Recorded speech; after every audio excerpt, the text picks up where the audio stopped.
श्री स्वामी समर्थ. जय जय स्वामी समर्थ. स्वामींचं नाव घेऊन मी या व्हिडिओला सुरुवात करते. हिंदू धर्मशास्त्रानुसार चैत्र अमावास्या ही हिंदू धर्मातील अत्यंत महत्त्वाची तिथी मानली जाते. यंदा 17 एप्रिल म्हणजेच शुक्रवारी आहे चैत्र अमावास्या. अमावास्या ही तिथी पितरांना समर्पित असते. चैत्र अमावास्येला पितरांच्या नावाने तर्पण, श्राद्ध किंवा दानधर्म केल्याने त्यांना गती मिळते आणि त्यांचे आशीर्वाद लाभतात. यामुळे घरातील पितृदोष दूर होण्यास मदत मिळते. या दिवशी गंगा, गोदावरी किंवा इतर पवित्र नद्यांमध्ये स्नान करण्याला मोठे महत्त्व आहे. असे मानले जाते की चैत्र अमावास्येला पवित्र स्नान केल्याने वर्षभरातील पाप धुवून निघतात आणि मनाची शुद्धी होते. या दिवशी गरीब आणि गरजू लोकांना अन्न, वस्त्र किंवा धान्य दान केल्याने पुण्य मिळते. विशेषतः सातू, तीळ आणि पाण्याचे दान करणे फलदायी मानले जाते. ज्यांच्या कुंडलीत काल सर्पदोष, ग्रह दोष, पितृदोष किंवा अन्य दोष असतात त्यांच्यासाठी चैत्र अमावास्येच्या दिवशी पूजेसाठी अत्यंत शुभ मानला जातो. या दिवशी हवन, शिव मंदिरात जाऊन पूजा केल्याने दोषाची तीव्रता कमी होते. अमावास्येची रात्र ही तंत्र, मंत्र आणि विशेष साधनेसाठी महत्त्वाची मानली जाते. अनेक साधक या दिवशी शांत ठिकाणी बसून नामस्मरण किंवा ध्यान करतात, ज्यामुळे मानसिक शांती मिळते. तसेच अमावास्येच्या दिवशी माता लक्ष्मी तसेच श्रीहरी विष्णूंच्या पूजनाला सुद्धा विशेष महत्त्व हे दिलं जातं. धार्मिक दृष्ट्या हा दिवस अतिशय महत्त्वाचा असल्यामुळे या दिवशी काही प्रभावी उपायांनी सेवा देखील केल्या जातात. आणि म्हणूनच चैत्र अमावास्येच्या दिवशी तुम्ही काही नाही केलं तरीही चालेल, पण संध्याकाळी उंबरठ्यावर जाळा या 3 वस्तू. या वस्तू जाळल्यामुळे आपल्या घरामध्ये असणारी जेवढी पण नकारात्मकता, इडापिडा, भांडणं, ग्रहदोष, वास्तुदोष, पितृदोष तर नष्ट होणारच आहे, पण आपलं 7 पिढ्यांचं दारिद्र्य नष्ट होऊन आपल्या घराची, आपल्या मुलांची, आपल्या पतीची भरभरून अशी प्रगती होणार आहे. तर त्या कोणत्या वस्तू जाळायच्यात, कोणत्या वेळेत जाळायच्यात त्याबद्दल सविस्तर आणि महत्त्वाची माहिती मी तुम्हाला या व्हिडिओमध्ये देणार आहे. तर व्हिडिओ पूर्ण पहा. आणि जर तुम्ही माझ्या चॅनलवर नवीन असतील तर चॅनलला सबस्क्राईब करा आणि शेजारी बेल आयकॉन सुद्धा प्रेस करा, जेणेकरून तुम्हाला माझ्या नवनवीन व्हिडिओचं नोटिफिकेशन हे मिळत राहील आणि तुम्ही एक पण व्हिडिओ मिस करणार नाही. कमेंटमध्ये ओम पितृदेवाय नमः लिहायला विसरू नका. अगदी माझ्यापासून तुमच्यापर्यंत प्रत्येकजण खूप मेहनत करतो, खूप कष्ट करतो, जेणेकरून आपल्या आयुष्यामध्ये सुख समृद्धी नांदेल. पण बऱ्याचदा काय होतं ना, आपल्या घरामध्ये काही दोष असतात किंवा आपल्यामध्ये काही दोष असतात, त्यामुळे सुद्धा आपल्याला कोणत्याही क्षेत्रामध्ये यश हे मिळत नाही. आपण मेहनत तर करतो, कष्ट तर करतो, पण आपल्या कष्टाला आपल्या नशिबाची साथही मिळत नाही. आपल्या घरी पैसा तर येतो, पण आलेला पैसा टिकून राहत नाही. जर आपल्या घरामध्ये वारंवार भांडणं होत असतील, कलह होत असेल, आजारपण येत असेल, नवरा बायकोचं पटत नसेल किंवा मुलं खूप चिडचिड करतात, हट्टीपणा करतात, त्यांना केलेला अभ्यास लक्षात राहत नसेल की आपली मुलं खूप शिकलेली आहेत पण त्यांना मनासारखी नोकरी प्राप्त होत नसेल, मुलांच्या विवाह जुळण्यामध्ये समस्या येत असतील, संतान प्राप्तीमध्ये समस्या येत असेल, तर या प्रकारच्या समस्या का निर्माण होतात? तर त्या निर्माण होतात आपल्यामध्ये की आपल्या घरामध्ये असणाऱ्या दोषांमुळे. जर आपल्या घरामध्ये वास्तुदोष असेल, पितृदोष असेल किंवा आपल्याला की आपल्या घराला नजर लागलेली असेल, कुंडलीमध्ये राहू, केतू, शनी या ग्रहांचे दुष्प्रभाव असतील, तर त्यामुळे सुद्धा आपल्या जीवनामध्ये अशा प्रकारच्या समस्या ह्या उद्भवत असतात. आणि या काही पवित्र तिथी आहेत, या तिथींना जर आपण काही प्रभावी उपाय केले तर त्यामुळे निश्चितच आपल्याला या सर्व दोषांपासून मुक्तता मिळण्यामध्ये मदतही मिळत असते.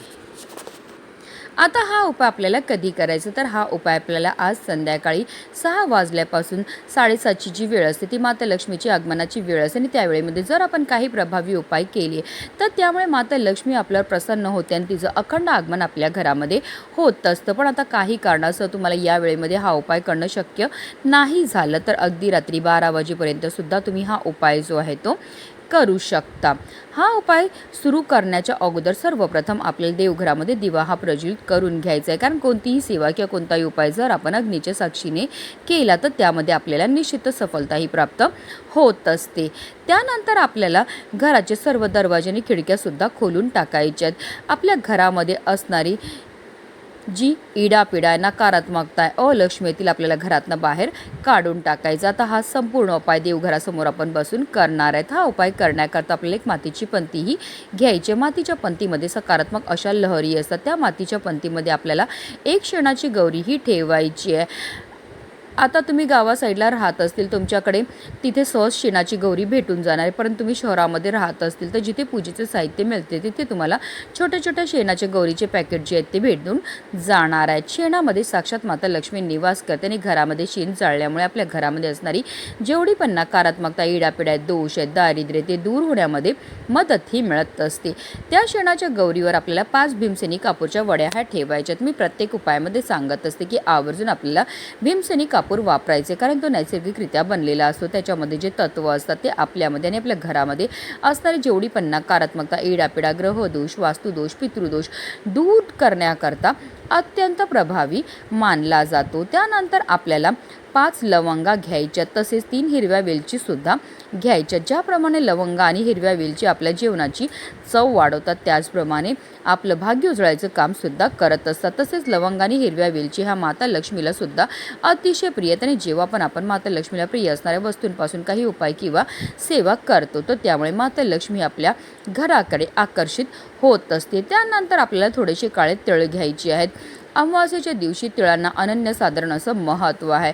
तिळांची उत्पत्ती ही श्रीहरी विष्णूंच्या घामापासून झाली होती. तसेच काळे तिळ हे आपल्या पितरांना सुद्धा समर्पित. आणि जेव्हा पण आपण काळ्या तिळांपासून काही उपाय किंवा सेवा करतो तर त्यामुळे आपल्या जीवनामध्ये असणारा प्रखरातला प्रखर पितृदोष, ग्रहदोष, शत्रुपीडा, दारिद्र्य दूर होण्यामध्ये मदत ही मिळत असते.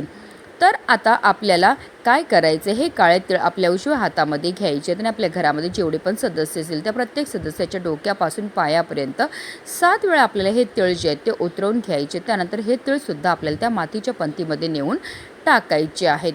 आता देवघरामध्ये प्रज्वलित असलेल्या दिव्याच्या मदतीने आपल्याला या मातीच्या पंतीमध्ये असणारा जो कापूर आहे तो प्रज्वलित करून घ्यायचा. कापूर प्रज्वलित झाला की त्यामध्ये आपल्याला थोडंसं तूपसुद्धा टाकायचं. तूप टाकल्यामुळे प्रचंड धूर हा निर्माण होईल.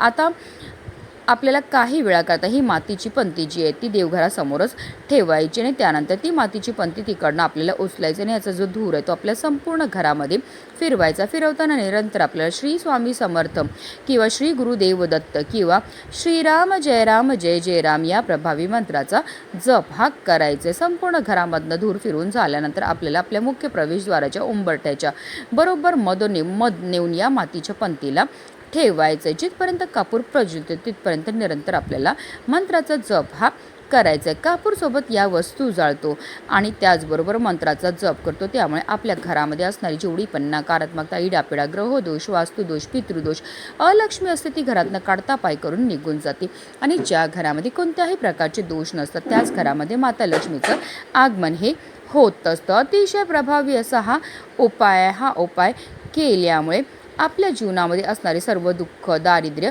दूर होण्यामध्ये मदत ही मिळत असतात. या मातीच्या पंतीमध्ये असणारा जो कापूर आहे तो शांत झाला की यामध्ये काही वस्तू असतील ज्या जळालेल्या असतील किंवा काही नाही जळालेल्या असतील तर त्या वस्तू ज्या त्या आपल्या घरापासून लांब नेऊन आपल्याला टाकून द्यायचे आहेत.